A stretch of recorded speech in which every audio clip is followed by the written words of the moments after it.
My wife grabbed a microphone at our baby shower and told 70 guests I wasn't the father. I walked out and made one call. Her father went white as a sheet, ran to her, and whispered something that made her smile disappear forever. She had no idea what she just activated. My name is Elliot Hargrove. I'm 44 years old. I own a small company that repairs and resells commercial equipment, the kind of machines that keep diners and distribution centers running. I built it from nothing, just a rented garage and a used truck, and over 12 years I turned it into something worth being proud of. I have a son named Owen. He's 8, gap-toothed, obsessed with dinosaurs, and the single best thing I've ever been part of. And until that Saturday afternoon in March, I believed I had a second child on the way. The baby shower was Natalie's idea from the start. 70 guests, a rented hall in Riverside, pastel balloons, and a catered spread that cost more than my first truck. Her father, Gerald Whitmore, 75 years old, founder of a regional property trust that had been in his family since the 80s, was seated at the head table like he always was, back straight, bourbon in hand, watching everything with those flat boardroom eyes. Owen had been bouncing off the walls all morning. He pulled at my sleeve before we left the house and said, "Dad, do you think it's going to be a boy or a girl?" I told him I didn't know. He said he didn't care, as long as the baby liked dinosaurs. I laughed. That laugh feels like it belonged to a different man now. The room was full and loud when Natalie took the microphone. I was standing near the back, talking to a supplier I hadn't seen in a year, when the noise faded. Natalie had that look on her face, the one she wore when she'd already decided something and won an audience for it. She raised her glass, smiled at the room, and then turned her eyes directly to me. "I think it's time everyone knew the truth," she said, her voice bright and clear and utterly calm. "Elliot isn't the father." The room didn't gasp. It just stopped. Conversations cut off mid-sentence. Someone's fork hit a plate. I stood there holding a glass of sparkling water, completely still, while 69 people stared at me. I didn't shout. I didn't move toward her. I set the glass down on the nearest table, buttoned my jacket, and walked outside. The parking lot was warm and quiet. I pulled out my phone, scrolled to one contact, and pressed call.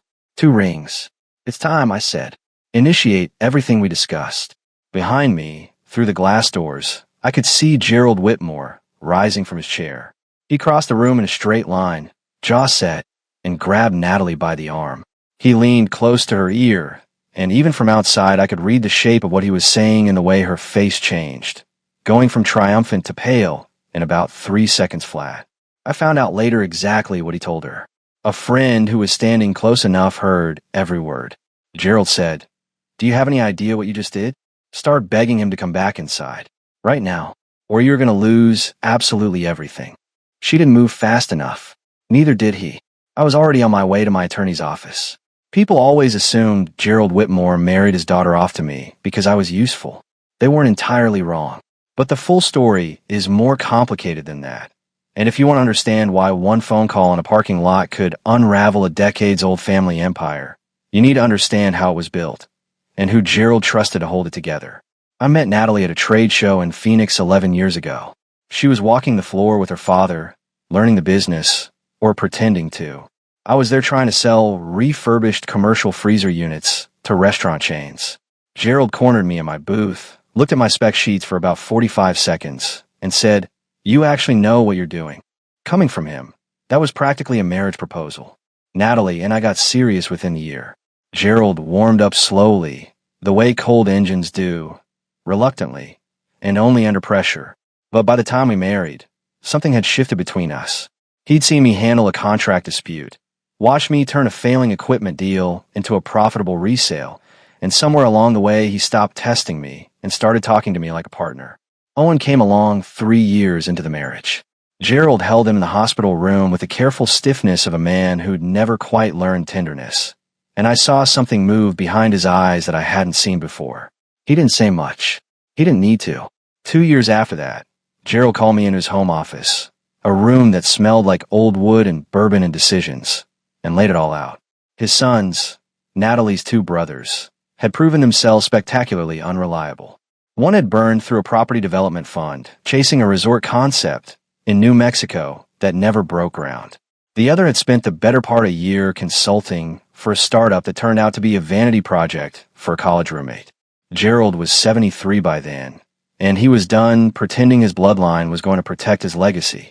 I need someone who reads a balance sheet the way a mechanic reads an engine, he told me, pouring 2 glasses without asking. That's you, not my boys. You. What he handed me wasn't just a title. It was operational control of the Whitmore Family Trust, real estate holdings across 3 states, a commercial property portfolio, 2 private foundations, and a set of governing documents thick enough to stop a door. Buried inside those documents, on a page most people would never reach, was a clause his attorney had drafted years earlier after a quiet family scandal. A morality clause, the kind that gave the acting trustee, me, full authority to freeze distributions and assets if any named beneficiary engaged in conduct deemed publicly damaging to the family's reputation. Gerald never mentioned it directly. I found it myself during my first full read-through. I flagged in the margin, filed it away, and didn't think about it again for years, until I needed it. The week before the baby shower, something shifted. Natalie was distracted in a way that had edges to it. Not the soft distraction of pregnancy fatigue, but something sharper, like she was rehearsing something in her head. She snapped at Owen twice over nothing. She took a call in the backyard and stayed out there 20 minutes past dark. I didn't confront her. I just watched, and I made a quiet call to my attorney, a man named Robert Calloway, who'd been handling my business contracts for 6 years. If something happens, I told him, I want to be ready to move within the hour. He didn't ask what kind of something. He just said, I'll have everything staged. Owen asked me that Friday night if the new baby could share his dinosaur books. I told him absolutely. He went to bed satisfied. I went to bed knowing the following afternoon was going to change everything. I just didn't know yet how far the damage would reach. Robert Calloway's office was on the 4th floor of a building downtown that smelled like carpet cleaner and old coffee. I'd been sitting across from his desk for about 20 minutes when my phone started going off. Natalie. 4 times in a row. Then Gerald. Then Natalie again. I turned the phone face down and kept talking. Robert was the kind of attorney who never looked surprised. He had a yellow legal pad in front of him, and a pen he kept clicking without seeming to notice. I laid out everything.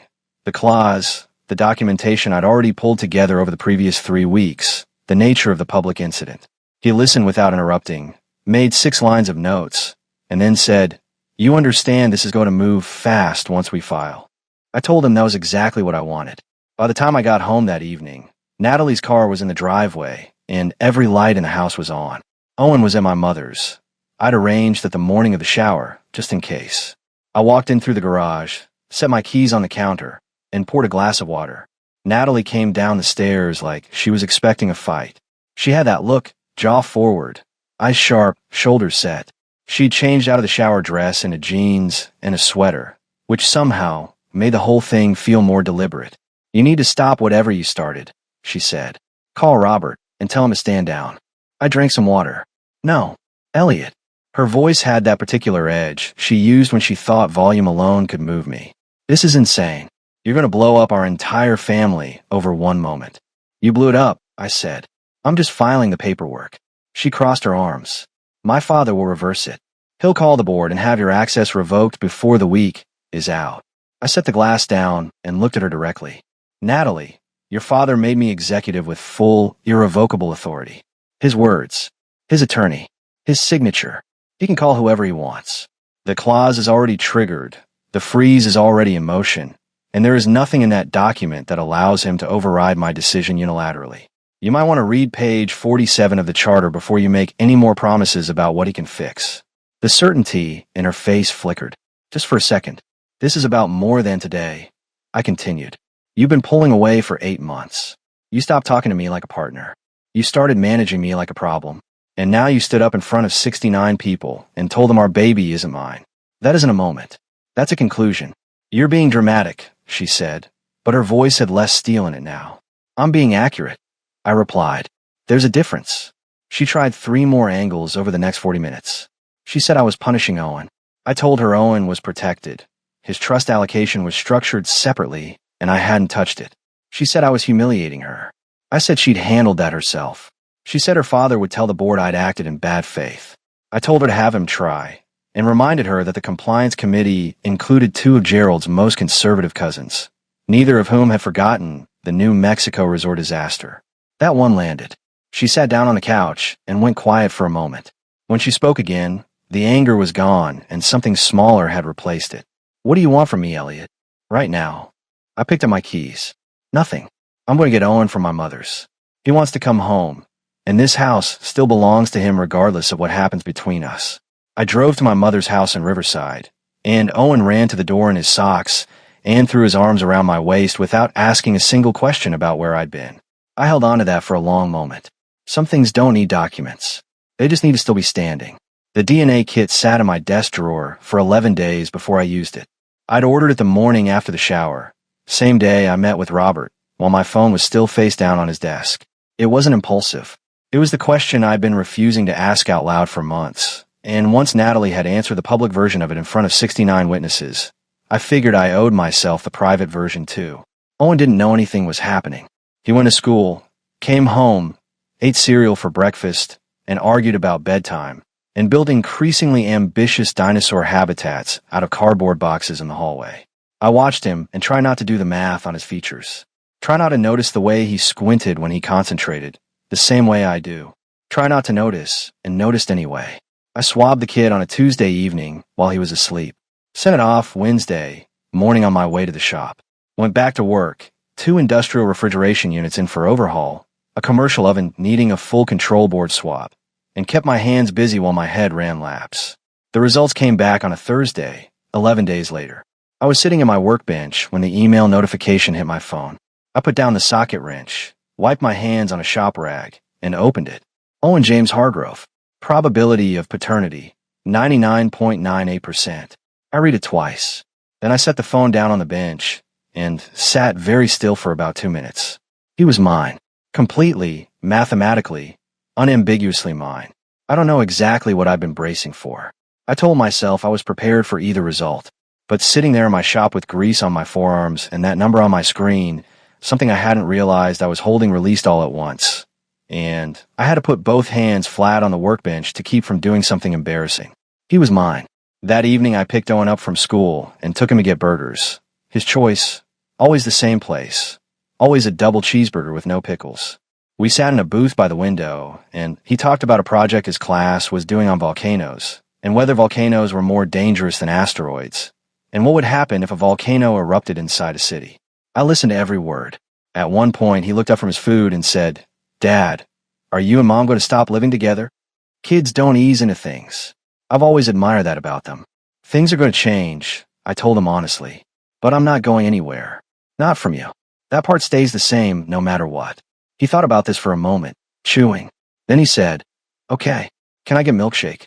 I told him he could get 2 if he wanted. He settled for 1, chocolate, and went back to volcanoes.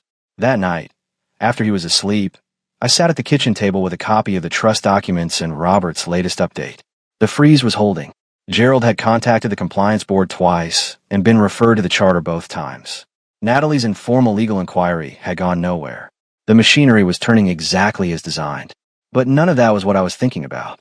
I was thinking about a 9-year-old boy asking a fair question over a double cheeseburger and getting a straight answer, and deciding a milkshake was the right response. That kid had his priorities in order. I was going to make sure I kept mine the same way. Robert Calloway didn't recommend hiring a private investigator. He said it wasn't legally necessary. The public incident alone was sufficient to sustain the clause. But he also said, and I remember his exact words, if you want to know the full shape of what you're dealing with, that's a different kind of preparation. He slid a business card across the desk without making it a suggestion. Just information. I called the number that evening. The investigator's name was Frank Delner, mid-50s, former insurance fraud examiner, no social media presence, which I took as a good sign. We met at a diner near my shop the following Tuesday. He drank black coffee, asked 8 direct questions, and charged a flat rate. I hired him on the spot. He came back to me in 9 days. I was at the shop when he called, halfway through rewiring a commercial dishwasher control panel. I told my technician to finish the job and took the call in my office, a small room off the main floor with a window that looked out over the equipment yard. Frank's report was precise.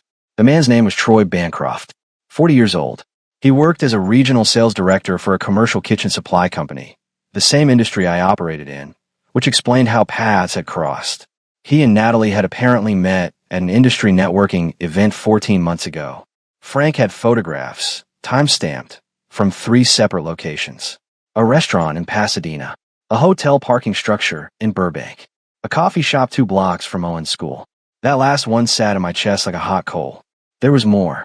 Troy Bancroft had no idea Natalie was pregnant.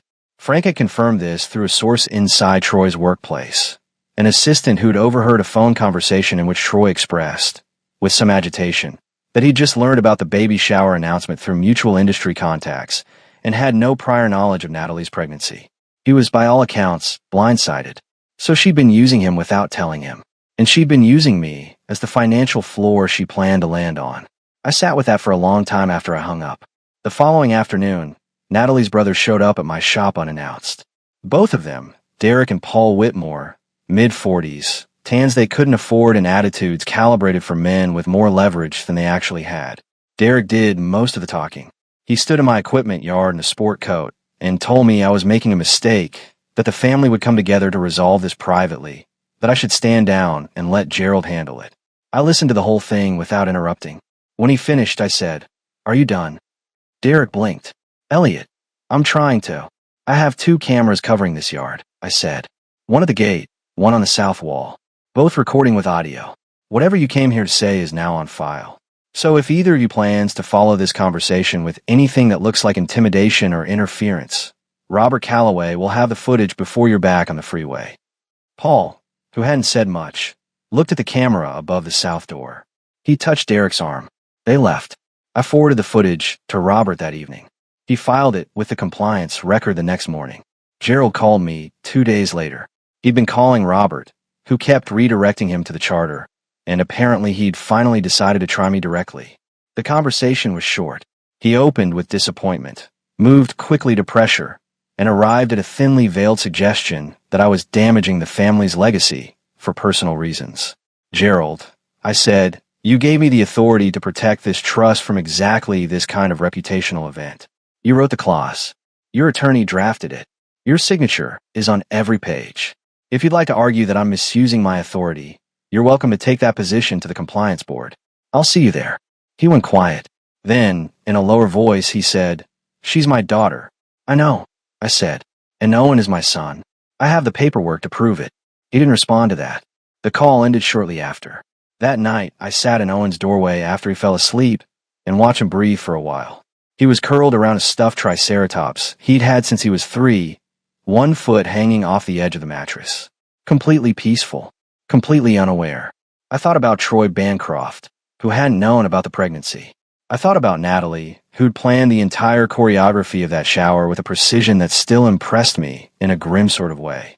I thought about Gerald, who'd built an empire and handed the keys to the one person he trusted, and was now discovering what that actually meant. And then I stopped thinking about all of them and just watched my son sleep. Some problems you solve with documents. Some things you just have to protect. Robert called me on a Thursday morning with the kind of voice that means he's found something significant and is choosing his words carefully. "There's something in the trust review you need to see in person," he said. "Come in this afternoon." I rearranged 2 client appointments and was at his office by 2 o'clock. He had a printed summary on the desk and a spreadsheet open on his monitor. The trust compliance review, triggered by the clause activation, had involved a full audit of all accounts under the charter. Standard procedure. What wasn't standard was what the auditor had surfaced in the offshore account structure. Over a period of approximately 4 years, a series of transfers had moved funds from one of the Trust Delaware foundations into a private account in Gerald's name alone. The transfers were small individually, between $8,000 and $20,000 each, but there were 41 of them. The total was just under $900,000. I sat in the chair across from Robert and looked at the spreadsheet for a long time without speaking. "Is this tax evasion?" I asked. "That's for a forensic accountant to determine," Robert said carefully. "What I can tell you is that these transfers were not authorized under the trust governing documents, and, as acting executive, you are required to flag and report them to the compliance board." I leaned back. Gerald did this himself. The account is in his name. The transfer authorizations carry his digital signature. The picture that assembled itself in my head was not a flattering one. Gerald had built a trust. He'd made himself the patriarch, the architect, the moral authority. He'd lectured his sons about fiscal responsibility while quietly moving $900,000 out of a foundation account and into his personal holdings. He'd handed me the keys to the vault, never imagining I'd look in the corners. File it, I said. Robert paused. Elliot, you understand that this implicates Gerald directly. It could trigger a tax authority review. It could affect his personal. I understand, I said. File it. He nodded and made a note. I drove back to the shop and sat in my office for 20 minutes before doing anything else. I wasn't angry at Gerald. I was something colder than angry. I was finished being surprised. The man who told me I was the only one he trusted had been running his own side account the entire time. Everyone in that family had an angle. The difference between them and me was that mine was in writing, authorized, and entirely above the table. I called Gerald that evening. He answered on the first ring, which told me he'd been waiting. The compliance audit found the Delaware transfers, I said. I've instructed Robert to report them to the board. Silence. Then, Elliot, those are private arrangements that predate your... They don't predate the charter, I said, and they're not authorized under it. You know that. I built that trust, he said, his voice dropping. I built everything in it. I know, I said, which means you knew exactly what the rules were when you broke them. Another silence. Longer this time. What do you want? He asked finally. Not demanding. Just tired. I don't want anything from you, Gerald. I'm not using this as leverage. The rules require reporting, and I'm following the rules. The same rules you put in place. If you'd like to get ahead of this with the board yourself before the formal filing, you have about 48 hours. I hung up and sat in my car in the parking lot of my own shop, listening to the equipment hum through the walls. Compressors cycling. Fans running. The ordinary sound of things functioning as designed. I never wanted any of this. The trust, the authority, the audit, the confrontation with a 75-year-old man who thought he'd retirement proofed himself by trusting the right son-in-law. I just wanted to run my business, raise my son, and go to bed without a stone in my chest. But here I was, and the job wasn't done yet. The family court filing landed on a Tuesday. Natalie's attorney, a man named Victor Prass, who specialized in high-asset divorce, and had the kind of quiet confidence that comes from winning enough cases to stop worrying about the ones he might lose, submitted an emergency motion claiming that my invocation of the trust clause constituted financial coercion and created an environment of emotional duress for a pregnant woman. He requested immediate restoration of Natalie's access to trust distributions and a temporary freeze on any further asset reviews. Robert Calloway had the response filed by Thursday afternoon. I sat in his office while he walked me through it. The counterfiling was precise and methodical. 41 pages that addressed every claim Prass had made, cited the specific charter language authorizing my actions, and attached as exhibits the video documentation of the baby shower incident, the compliance board's preliminary findings, and a certified copy of the trust governing documents, including the morality clause and its definition of reputational harm. The emergency motion is a standard opening move, Robert said, leaning back in his chair. He's trying to create urgency where there isn't any. The clause language is airtight. A family court judge isn't going to override a private trust's internal governance on the basis of emotional duress without substantial evidence of misconduct, and there is no misconduct here. The judge denied the motion within 48 hours. Standard operating procedure, inadequate basis for emergency relief.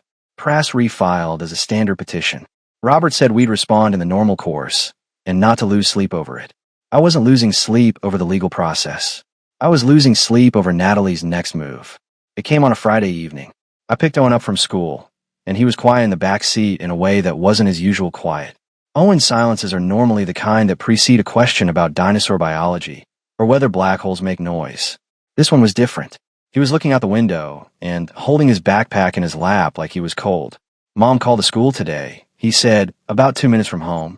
I kept my eyes on the road. What did she say? She told Mrs. Alderman that I should go home with Grandpa Gerald after school on Fridays from now on. He paused. Mrs. Alderman called you, right?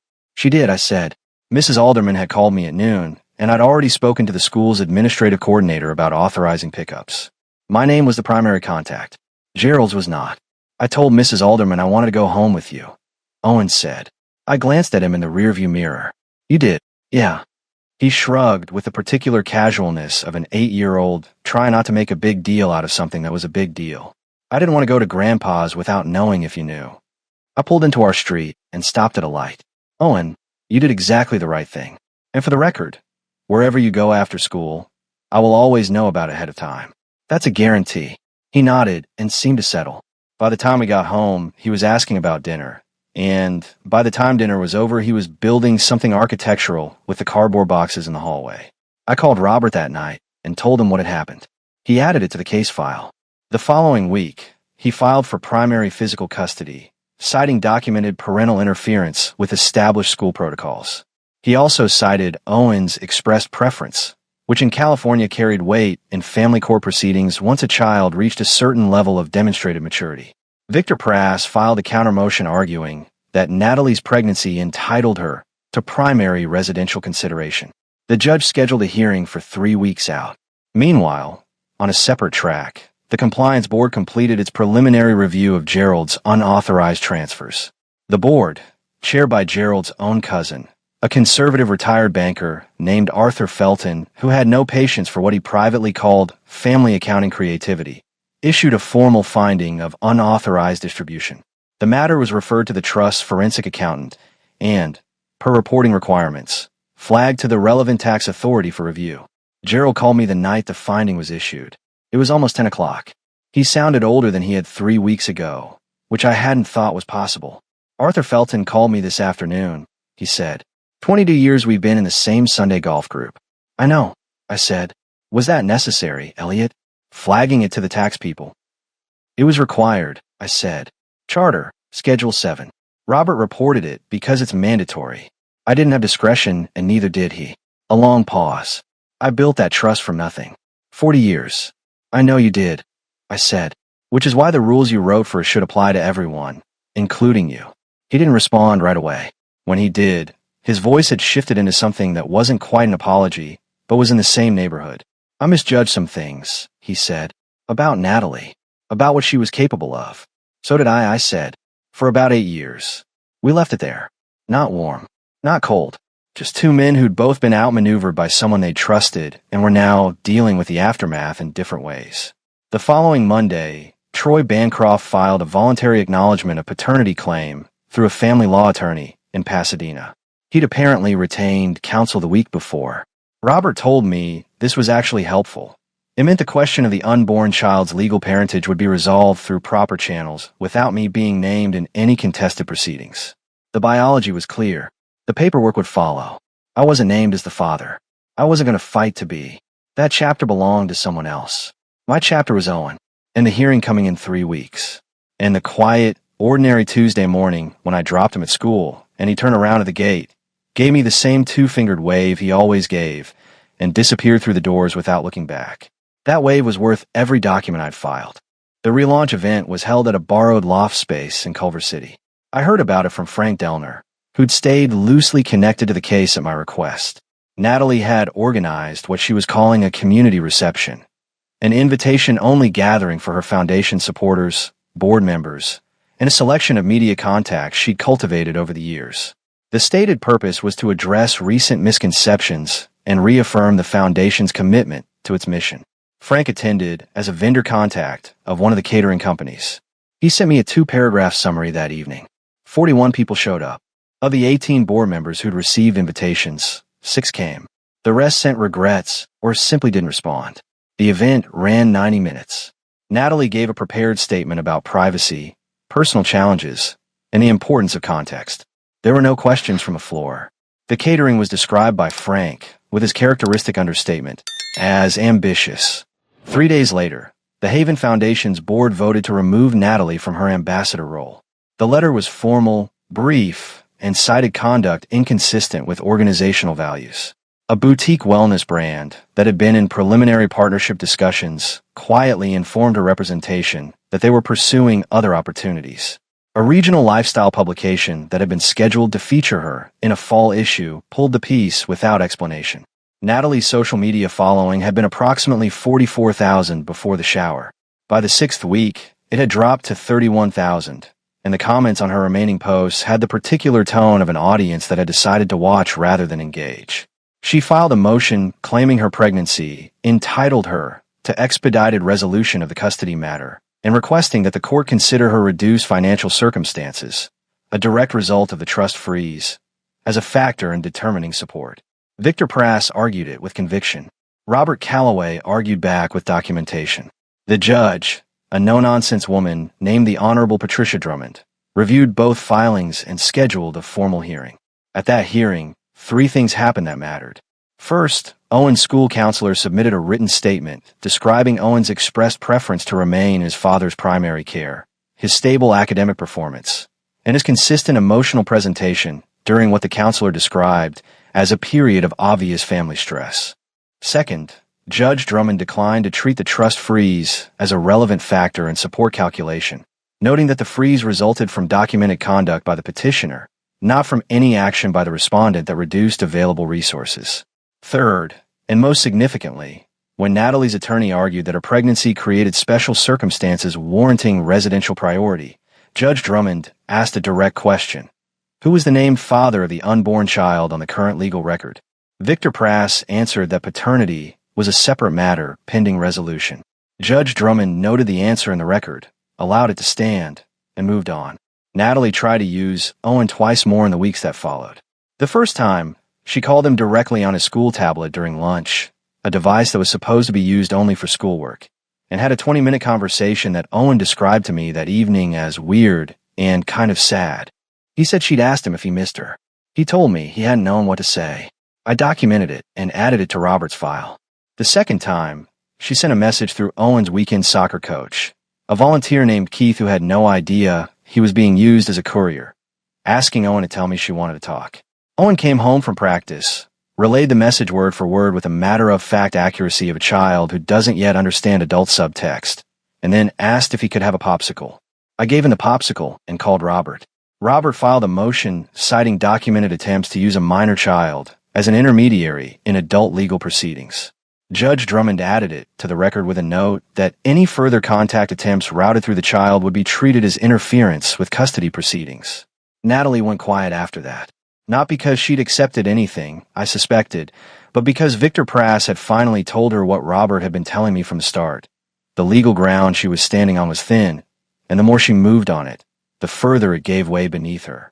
The Haven Foundation board named a new ambassador, a former local news anchor who'd pivoted to wellness advocacy.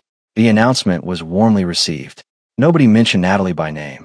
I had 3 weeks until the custody hearing. I spent them working, picking up Owen from school, helping him with his science project about tectonic plates, and eating cereal with him on Saturday mornings while he watched nature documentaries. Simple things. Real things. The kind that don't make headlines and don't require attorneys. The kind that hold. The custody hearing was scheduled for a Tuesday morning in a family court building in downtown Riverside that smelled like floor wax and recycled air. I arrived 20 minutes early with Robert Calloway, 2 folders of documentation, and the particular stillness that comes from knowing you've done everything you could do before walking through a door. Victor Prass was already there with Natalie when we arrived. She looked composed in the way people look composed when they've worked at it. Hair neat, expression neutral, hands folded on the table. I sat across the room and didn't stare. Judge Patricia Drummond ran a tight courtroom. She'd reviewed the filings in advance, which was clear from the way she moved through the proceedings without pausing to orient herself. She asked direct questions, accepted direct answers, and had the particular impatience of someone who'd been in family court long enough to recognize a manufactured argument from a genuine one. Victor Prass opened by reiterating Natalie's pregnancy and the emotional difficulty of the current circumstances. He argued that disrupting a child's relationship with his mother during this period would cause lasting harm. He was articulate and organized. It was a good argument for a weaker case. Robert responded with the documented record. Owen's school counselor's written statement, the incident with the school tablet, the soccer coach situation, the compliance board findings, the denial of both emergency motions, the paternity acknowledgement filed by Troy Bancroft. He presented everything in sequence, calmly, without theatrics. Judge Drummond asked Owen's counselor's statement to be read into the record. It was 3 paragraphs. The relevant part said, Owen has expressed, on multiple occasions and without prompting, a clear preference to remain in his father's care. He is emotionally stable, academically consistent, and demonstrates a secure attachment to his father that I would consider a primary protective factor during this transition period. Judge Drummond granted me primary physical custody of Owen. She established a structured visitation schedule for Natalie, 2 weekends per month and 1 midweek evening, with all exchanges to occur at a neutral location and all communication between parents to be conducted through a designated co-parenting app. She noted the previous attempts to use Owen as an intermediary and stated plainly that any recurrence would be treated as a violation of the parenting order. Natalie said nothing when the ruling was read. She kept her hands folded. Victor Prass wrote something on his legal pad. I thanked Robert in the parking lot. He said I'd done the work, and the outcome reflected it. We shook hands, and he drove away. I sat in my truck for a moment before starting the engine. Owen was at school. I was picking him up at 3:15, same as every Tuesday. He didn't know about the hearing. I was going to tell him simply, in the right words, that evening. The call came 12 days later. It was Gerald. Not his usual measured tone, something thinner, more careful. He said Natalie had been admitted to Riverside University Health System the previous night. She'd gone into early labor at 34 weeks. There had been complications. The baby had been delivered by emergency procedure. The baby was alive. Small, in the NICU, but stable. Natalie was recovering. I sat with that for a long time. Gerald didn't ask me to do anything. He just told me, the way a man tells someone information he thinks they deserve to have regardless of the circumstances. Thank you for calling, I said. She made her choices, he said. So did I. But she's still my daughter. I know, I said. We ended the call without pretense. I went and picked up Owen from school, and on the way home I told him, carefully and simply, that his mother had been in the hospital but was okay. He was quiet for a moment, then asked if the baby was okay too. I told him the baby was small, but being looked after by good doctors. He nodded and looked out the window. After a minute he said, Dad, can we get a fish tank? I laughed. Actually laughed, the first real one in weeks, and told him we could look into it. Troy Bancroft visited the hospital the following day. Gerald told me that too, in a later conversation. He'd sat in the NICU and held his daughter for 20 minutes. Whether that amounted to anything going forward was between the two of them and whatever attorneys they'd eventually involve. That wasn't my story anymore. Mine was the kid asking about a fish tank. 8 months after the hearing, I bought a house on Clement Street in a quiet neighborhood in Corona. 3 bedrooms, a 2-car garage. I immediately converted into a workshop annex. A backyard with room for Owen to do whatever Owen was going to do next. I paid cash. Not from the trust. Not a cent of it had ever touched my personal accounts. And I'd kept it that way on principle. From my own business, which had grown steadily over the past year in the way that businesses tend to grow when you stop spending your mental energy on things that can't be fixed and redirect it toward things that can. Owen chose his room on the first walkthrough. He stood in the doorway of the larger of the 2 secondary bedrooms, looked around for about 4 seconds, and said, "This one." He had a vision. I didn't ask questions. We spent a Saturday painting it. He decided on a deep forest green, an unusual choice for an 8-year-old, but Owen had always had definite opinions. I did the cutting in along the ceiling while he handled the roller on the main walls with the focused intensity he brought to anything he cared about. By the time we were done, the room smelled like paint and looked like a forest, and Owen stood in the middle of it with green specks on his forearms and said it was perfect. I started a new service line that fall, preventive maintenance contracts for commercial kitchen equipment, bundled with the repair and resale work I'd been doing for years. It was the kind of steady, recurring revenue that stabilized a business through slow seasons. Within 4 months, I had 11 contracts. Within 7, I had 19. Gerald settled with the compliance board in the spring. The terms weren't public, but Robert told me they involved a significant repayment to the trust foundation accounts and a restructuring of his remaining personal involvement in trust affairs. He retained his family patriarch status and name. The operational authority stayed with me. He called me the day after the settlement was formalized. He said, "I owe you a conversation I should have had with Natalie 10 years ago." I told him it wasn't on him alone. He said maybe not. We agreed to disagree about the proportions. Natalie's visitation had settled into a workable rhythm. She showed up on her scheduled weekends, was present and appropriate with Owen, and communicated with me through the co-parenting app without drama. She was living in a smaller apartment in Pasadena. Her foundation work was reduced to a single advisory role with a nonprofit she'd been involved with before everything collapsed. It wasn't the life she designed for herself, but it was a functioning one. Troy Bancroft had acknowledged paternity of the baby, a girl, I'd been told in passing. Whether he and Natalie had any kind of arrangement beyond that, I genuinely didn't know and didn't seek to find out. The fish tank happened. Owen named his 3 fish after prehistoric marine reptiles. Plejo, Mossy, and Gary, the last of which he admitted was not historically accurate, but felt right. I told him Gary was an excellent name for a fish. He agreed. On a Sunday in November, about 9 months after the day, everything broke open in that shower hall in Riverside. I was in my workshop annex with the garage door up, working on a commercial espresso machine someone had dropped off for a complete overhaul. Owen was in the backyard throwing a tennis ball against the fence with the rhythmic patience of a kid who can entertain himself for hours. The afternoon light was flat and warm. The neighborhood was quiet. He came to the garage doorway at some point, ball in hand, and watched me work for a minute. "Dad," he said, "is this what it's going to be like now?" I set down the wrench and looked at him. "More or less. What do you think?" He considered it with the seriousness the question deserved. Then he shrugged, bounced the ball once on the concrete floor, and said, "I like it." He went back to the yard. I picked up the wrench and went back to work. Some things you build from nothing. Some things you rebuild from what's left. Either way, the work is the same. Steady hands, the right tools, and enough patience to see it through to the end.